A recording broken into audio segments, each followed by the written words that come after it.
L'organisme est stimulé en permanence par l'environnement.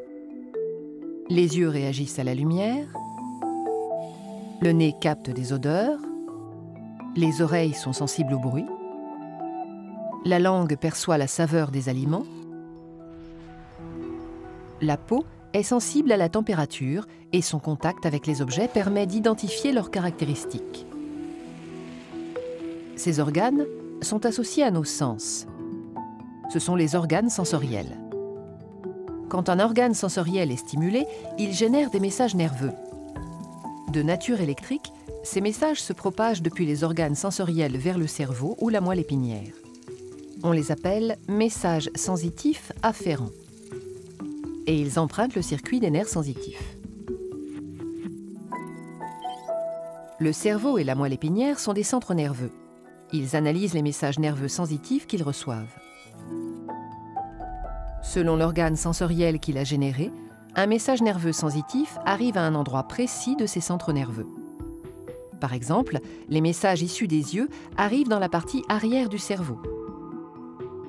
Les messages issus de la peau arrivent dans la partie médiane, etc.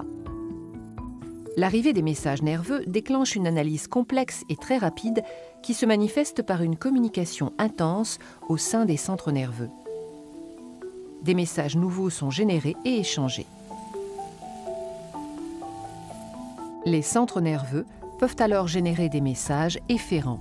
Ce sont des messages qui empruntent d'autres nerfs et qui transitent jusqu'à certains organes. Par exemple, les nerfs moteurs sont spécialisés dans la communication des messages moteurs efférents vers les muscles.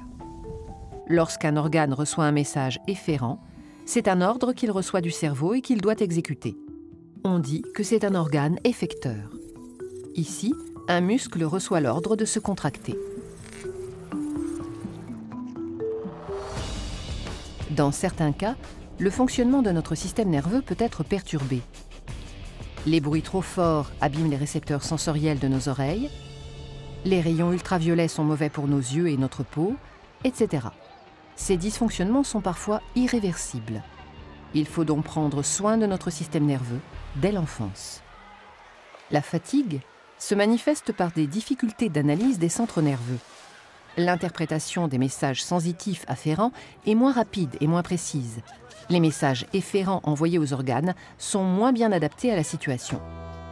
Les consommations de drogue et d'alcool perturbent aussi le fonctionnement des centres nerveux et peuvent avoir des conséquences dramatiques pour l'organisme. Trop d'alcool, trop de fatigue, trop de médicaments? Passe le volant. Mieux vaut s'accrocher à la vie qu'à son volant.